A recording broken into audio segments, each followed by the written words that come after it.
Hello students, welcome to study our channel. हम पढ़ रहे हैं क्लास 12 की पॉलिटिकल साइंस का chapter number 4, parliament, Lok Sabha and Rajya Sabha. ये इस चैप्टर से रिलेटेड थर्ड पार्ट है।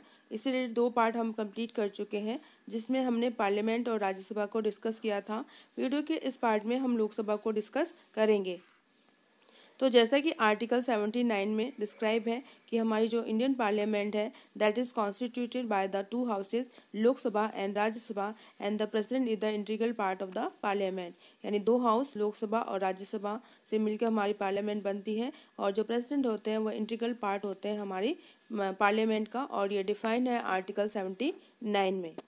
आज का हमारा टॉपिक है लोकसभा। लोकसभा को हम कहते हैं लोअर हाउस, पॉपुलर हाउस या फिर टेम्पोररी हाउस। यानी लोकसभा को हम टेम्पोररी हाउस भी कहते हैं। टेम्पोररी हाउस क्यों कहा जाता है? वो इसलिए कहा जाता है कि हमारी जो लोकसभा है वो इसका टेन्योर कंप्लीट होने से पहले भी इसे डिसॉल्व किया जा सकता है। यानी हमारी जो लोकसभा है उसका टेन्योर कितना होता है? 5 ईयर्स होता है, लेकिन ये टेन्योर कंप्लीट होने से पहले भी जो प्रेसिडेंट है on the advice of prime minister, यानी प्राइम मिनिस्टर की एडवाइस से प्रेसिडेंट है वो इसका टेन्योर कंप्लीट होने से पहले भी डिसॉल्व कर सकते हैं, इसलिए इसे टेम्पोररी हाउस कहा जाता है। जबकि हमारा जो राज्यसभा है वो कैसा है? वो हमारा परमानेंट हाउस है, यानी उसका जो टेन्योर होता है वो फिक्स होता है फॉर द 6 ईयर्स। हमारी जो लोकसभा है उसका जो हमारी इंडियन कॉन्स्टिट्यूशन के आर्टिकल 81 में डिफाइन है कि लोकसभा क्या होती है, जिस तरह से राज्यसभा आर्टिकल 80 में डिफाइन है कि राज्यसभा जो है हमारी क्या होती है, इस तरह से आर्टिकल 81 में हमारी लोकसभा को डिफाइन किया गया है। क्या है कि according article 81, Lok Sabha is compose of representative of the people chosen by direct election on the basis of universal adult franchise. यानी लोकसभा है ये रिप्रेजेंटेटिव ऑफ द पीपल है जो कि डायरेक्टली इलेक्ट की जाती है on the basis of universal adult franchise. Universal adult franchise क्या है कि आर्टिकल 326 में डिफाइन है कि जो भी इंडियन सिटीजन्स हैं वो 18 ईयर्स या अबव 18 ईयर्स हैं तो उन्हें क्या है, राइट टू वोट है, यानी वोट देने का अधिकार है। और उस राइट टू वोट के अकॉर्डिंग वो रिप्रेजेंटेटिव ऑफ द पीपल को इलेक्ट करते हैं। जो भी हमारे इलेक्शन के कमीशन ने इलेक्शन की डेट डिसाइड की है उस डेट पे जाके वो पर्टिकुलर अपनी अपनी कॉन्स्टिट्यूंसी के कैंडिडेट्स को इलेक्ट करते हैं, उनको वोटिंग करते हैं, और जिस भी कैंडिडेट को हाईएस्ट वोट मिलते हैं उस कैंडिडेट को इलेक्टेड डिक्लेयर किया जाता है by the 31st constitutional amendment 1974। यानी 31st कॉन्स्टिट्यूशनल अमेंडमेंट हुआ था 1974 में, और उसके थ्रू जो मैक्सिमम मेंबर ऑफ लोकसभा है ये डिसाइड किए गए थे कि मैक्सिमम मेंबर है वो कितने होंगे, 552। ठीक है, अब इस 552 में से 530 जो है वो डिफरेंट स्टेट से इलेक्ट किए जाते हैं, 20 मेंबर्स है यूनियन टेरिटरी से इलेक्ट किए जाते हैं, और 2 मेंबर है वो एंग्लो इंडियन कम्युनिटी से नॉमिनेट किए जाते हैं बाय द प्रेसिडेंट। यदि प्रेसिडेंट को ये लगता है कि एंग्लो इंडियन कम्युनिटी को प्रॉपर रिप्रेजेंटेशन नहीं मिला है लोकसभा में, तो 2 मेंबर को as a Anglo Indian community के फॉर्म में वो नॉमिनेट करते हैं प्रेसिडेंट। एट प्रेजेंट बात करें तो टोटल 545 मेंबर्स हैं हमारी लोकसभा में, जिसमें 530 मेंबर हैं वो स्टेट से इलेक्ट किए जाते हैं, 13 मेंबर्स हैं एज ए यूनियन टेरिटरी से इलेक्ट किए जाते हैं, और 2 मेंबर हैं वो एंग्लो इंडियन कम्युनिटी से नॉमिनेट किए जाते हैं बाय द प्रेसिडेंट। तो एट प्रेजेंट टोटल मेंबर कितने हैं हमारी लोकसभा में? 545। कुछ इंपॉर्टेंट फैक्ट्स की बात करते हैं कि लोकसभा में जब हमारी फर्स्ट इनिशियली जो लोकसभा फॉर्म हुई थी उस समय उसकी टोटल स्ट्रेंथ कितनी थी? 500 थी। ठीक है, फिर स्टेट रीऑर्गेनाइजेशन एक्ट आया 1956 में, जिसके थ्रू हमारे जो इंडियन स्टेट को 14 स्टेट और 6 यूनियन टेरिटरीज में रीऑर्गेनाइज किया गया। तो उस समय हमारी जो लोकसभा की जो टोटल स्ट्रेंथ है उसको इंक्रीज करके 520 किया गया, जिसको कि फर्दर और इंक्रीज करके कितना कर दिया गया? 525। आर्टिकल 82 की बात करें तो आर्टिकल 82 क्या कहता है कि जो पार्लियामेंट है वो आफ्टर एवरी सेंसस मतलब क्या होता है कि जब जब हमारी जनगणना होती है each and every after 10 years, तो एक डेलिमिटेशन जो एक्ट है वो पास करेगी हमारी पार्लियामेंट। और इस डेलिमिटेशन एक्ट के थ्रू जो हमारी सेंट्रल गवर्नमेंट है वो एक डेलिमिटेशन कमीशन है वो फॉर्म करती है, कॉन्स्टिट्यूट करती है, और ये जो डेलिमिटेशन कमीशन होता है वो डिमार्क करता है द पार्लियामेंट्री कॉन्स्टिट्यूंसी की बाउंड्रीज को। ठीक है, और इस डिमार्केशन के बिहाफ पे हमारी जो कॉन्स्टिट्यूंसी है वो कार्ड आउट की जाती है। और एट प्रेजेंट बात करें तो हमारी जो कॉन्स्टिट्यूंसी है वो ऑन द बेसिस ऑफ 2001 यानी 2001 के सेंसस के अकॉर्डिंग ही डिमार्क है। ठीक है, अब तक डेलिमिटेशन कमीशन की बात करें तो 4 डेलिमिटेशन कमीशन है वो इस्टेब्लिश किए जा चुके हैं। पहला इस्टेब्लिश किया गया था 1952 में, दूसरा 1963 में, तीसरा 1972 में, एंड जो फोर्थ है वो 2002 टू में। एट प्रेजेंट बात करें तो 84th कॉन्स्टिट्यूशन अमेंडमेंट हुआ था 2001, ये 2001 है।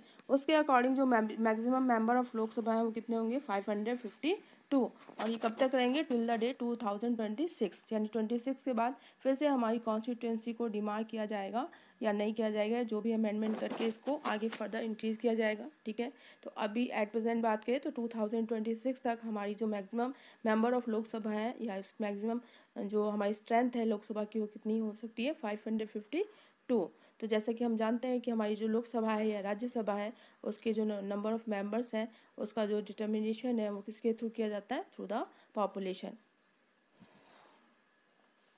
इलेक्शन ऑफ मेंबर की बात करें तो हमारे जो लोकसभा के जो मेंबर हैं उनका इलेक्शन डायरेक्ट इलेक्शन होता है through the universal direct franchise. और अकॉर्डिंग टू आर्टिकल 326 की बात करें तो जो भी हमारे इंडियन सिटीजन्स हैं जो कि अडल्ट हैं या 18 ईयर्स है या अबव 18 ईयर्स है और रजिस्टर्ड है इन द इलेक्टोरल रोल, यानी हमारी इलेक्टोरल रोल में जो भी हमारी इलेक्शन कमीशन की जो लिस्ट होती है उसमें एनरोल्ड है, will be elected to the Lok Sabha by voting. ठीक है, उनको वोटिंग के थ्रू लोकसभा के लिए इलेक्ट किया जाता है। इसके लिए जो रजिस्टर्ड वोटर है वो पर्टिकुलर लोकसभा की कॉन्स्टिट्यूंसी में अपने जो वोट है वो एक्सरसाइज करते हैं उस डेट पे जो कि हमारी election commission of India decide करता है। यानी जो भी हमारे इलेक्शन कमीशन ऑफ इंडिया ने एक वोट की जो डेट है वो डिसाइड की है, उस डेट पे पर्टिकुलर कॉन्स्टिट्यूंसी के जो वोटर्स हैं वो क्या करते हैं, अपने वोट को एक्सरसाइज करते हैं, यानी कास्ट द वोट देते हैं। And the candidate who received highest vote in is declare elected, और जिस कैंडिडेट को हाईएस्ट वोट है वो रिसीव करता है उसको इलेक्टेड डिक्लेयर किया जाता है। तो इस तरह से किसी भी कैंडिडेट को इलेक्ट होने के लिए एक सर्टेन परसेंटेज है इलेक्शन में वो अचीव करना, ऑब्टेन करना नेसेसरी होता है। हमारी लोकसभा में शेड्यूल कास्ट और शेड्यूल ट्राइब्स के लिए जो सीट्स हैं वो रिजर्व की गई हैं। ठीक है, यदि डेलिमिटेशन कमीशन 2008 की बात करें तो उसके अकॉर्डिंग जनरल कास्ट के लिए 412 सीट, ठीक है 412, शेड्यूल कास्ट के लिए 84 सीट्स एंड शेड्यूल ट्राइब्स के लिए जो 47 सीट्स हैं वो रिजर्व की गई हैं। जो कि पहले यदि शेड्यूल कास्ट की बात करें तो शेड्यूल कास्ट के लिए 79 थी और शेड्यूल ट्राइब्स के लिए कितनी थी 41। टेन्योर ऑफ मेंबर यानी लोकसभा के मेंबर के टेन्योर की बात करें तो आर्टिकल 83 है वो उनके टेन्योर को डिस्क्राइब करता है कि जो भी लोकसभा है उसका टेन्योर कितना होगा 5 ईयर्स होगा from the date fix for is first meeting. ठीक है, यानी फर्स्ट मीटिंग के लिए जो डेट उसकी फिक्स की गई है उससे लेकर उसका जो टेन्योर होता है वो कितना होता है 5 ईयर्स होता है। After the end of the 5 years it will dissolve automatically, और इसका 5 साल पूरा होने के बाद ये अपने आप ही क्या हो जाती है, डिजॉल्व हो जाती है। आर्टिकल 85 की बात करें तो आर्टिकल 85 क्या कहता है, the president can dissolve the house at any time, जो प्रेसिडेंट है वो इस हाउस को कभी भी डिजॉल्व कर सकते हैं, भंग कर सकते हैं। The president dissolve the house on the advice of the prime minister, और जो प्रेसिडेंट है जो राष्ट्रपति है वो किसकी एडवाइस से इस हाउस को डिजॉल्व करते हैं, on the advice of prime minister. ठीक है, इन केस ऑफ इमरजेंसी, यदि इमरजेंसी है हमारे देश में तो उस समय हमारी लोकसभा का जो टेन्योर है वो 1 ईयर के लिए एक्सटेंड किया जा सकता है, यानी 1 साल के लिए बढ़ाया जा सकता है, और ये एक बार बढ़ाया गया है 1976-77 में। हमारी जो पहली लोकसभा इलेक्ट हुई थी वो कब हुई थी 17 अप्रैल 1952 को, और अभी जो हमारी एट प्रेजेंट बात करें तो ये हमारी 17th लोकसभा है और ये इलेक्ट की गई है 2009 में, और उसका टेन्योर रहेगा 2024 तक। Qualification to become a member of Lok Sabha की बात करें तो should be citizen of India, यानी जो भी मेंबर है वो यदि लोकसभा का मेंबर बनना चाहता है, जो भी इंडियन सिटीजन है तो उसे सिटीजन ऑफ इंडिया होना चाहिए। इसके साथ उसकी एज है वो कितनी होनी चाहिए 25 ईयर्स होनी चाहिए। जैसे कि हम यदि राज्यसभा की बात करें तो राज्यसभा के लिए एज कितनी होनी चाहिए 30 एंड 30+। ठीक है, इसके अलावा जो भी पार्लियामेंट ने क्वालिफिकेशन प्रिस्क्राइब की है वो सारी जो क्वालिफिकेशन है वो अपोजिट करना चाहिए। ठीक, इसके साथ कौन कौन सी क्वालिफिकेशन है जो नहीं होनी चाहिए, यानी ऑफिस ऑफ प्रॉफिट है वो होल्ड ना करें, यानी किसी भी गवर्नमेंट पोस्ट पे नहीं होना चाहिए, अनसाउंड माइंड नहीं हो, इंसॉल्वेंट ना हो, ठीक है, बैंकरप्टेड ना हो, नॉट ए सिटीजन, ऐसा नहीं है कि वो इंडियन सिटीजन ना हो, ठीक है, डिसक्वालीफाइड ना हो अंडर एनी लॉ, और यदि एक साथ दोनों हाउसेज का यदि मेंबर इलेक्ट हो गया हो तो किसी एक जो हाउस है उसकी मेंबरशिप है वो उसे विद इन ए मंथ क्या करनी पड़ती है, वहाँ से रिज़ाइन करना पड़ता है। नेक्स्ट हमारा टॉपिक है ऑफिशियल ऑफ द लोकसभा, कि लोकसभा इलेक्ट हो जाती है उसके बाद से उसके जो ऑफिशियल है, जो उसके ऑफिसर्स हैं वो कौन कौन होते हैं। तो आर्टिकल 93 के according the Lok Sabha elect its 2 member as the speaker and the deputy speaker, यानी लोकसभा है वो अपने किसी 2 मेंबर को, एक को स्पीकर और दूसरे को क्या इलेक्ट करती है, deputy speaker. The speaker can hand over its his resignation to the deputy speaker और वाइस वर्सा, जो स्पीकर है वो अपना रेजिग्नेशन डेप्यूटी स्पीकर को देंगे और डेप्यूटी स्पीकर है वो अपना जो रेजिग्नेशन है वो किसको देंगे, स्पीकर को। इस तरह से दोनों एक दूसरे को अपना रेजिग्नेशन दे सकते हैं, ठीक है। The member of Lok Sabha can remove the speaker and deputy speaker by the resolution passed absolute majority। और जो member of लोक सभा है वो स्पीकर और डेप्यूटी स्पीकर को उनकी पोस्ट से रिमूव कर सकते हैं, उसके लिए उन्हें एक एब्सोल्यूट मेजॉरिटी से रेजोल्यूशन पास करना होता है। इस तरह का यदि रेजोल्यूशन लोकसभा पास कर रही है तो इसका जो प्रायर नोटिस है 14 डेज प्रायर जो है वो डेप्यूटी स्पीकर को देना होता है। और absolute majority means majority of the total member of the house, यानी जितने भी हाउस के टोटल मेंबर हैं उनकी मेजॉरिटी से इस रेजोल्यूशन को पास करके जो लोकसभा के मेंबर हैं वो स्पीकर और डेप्यूटी स्पीकर को उनकी पोस्ट से क्या कर सकते हैं, कभी भी रिमूव कर सकते हैं, ठीक है। According to article 110 of the constitution, 110 की बात करें तो कोई भी बिल मनी बिल है या ऑर्डिनरी बिल है, इस पर जो फाइनल वर्डिक्ट है या फिर फाइनल जो डिसीजन है वो किसका होता है, स्पीकर ऑफ लोकसभा, यानी लोकसभा के स्पीकर है वही ये डिसीजिव जो है डिसीजन देते हैं कि कोई भी बिल मनी बिल है या ऑर्डिनरी बिल। और ये बहुत ही इंपॉर्टेंट आर्टिकल है जो हम सभी को आप सभी को याद रखना है, ठीक है। यदि हम बात करें कि हमारे फर्स्ट स्पीकर कौन थे तो गणेश वासुदेव मावलंकर, ठीक है, ये हमारी लोकसभा के फर्स्ट स्पीकर थे। डेप्यूटी स्पीकर की बात करें तो कौन थे, आनंद शयनम अयंगर।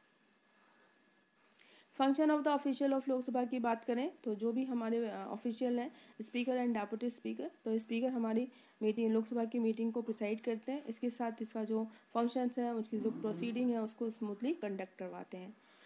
लोकसभा को एडजर्न करने की जो ओनली अथॉरिटी है वो किसके पास है, स्पीकर और डेप्यूटी स्पीकर के पास है।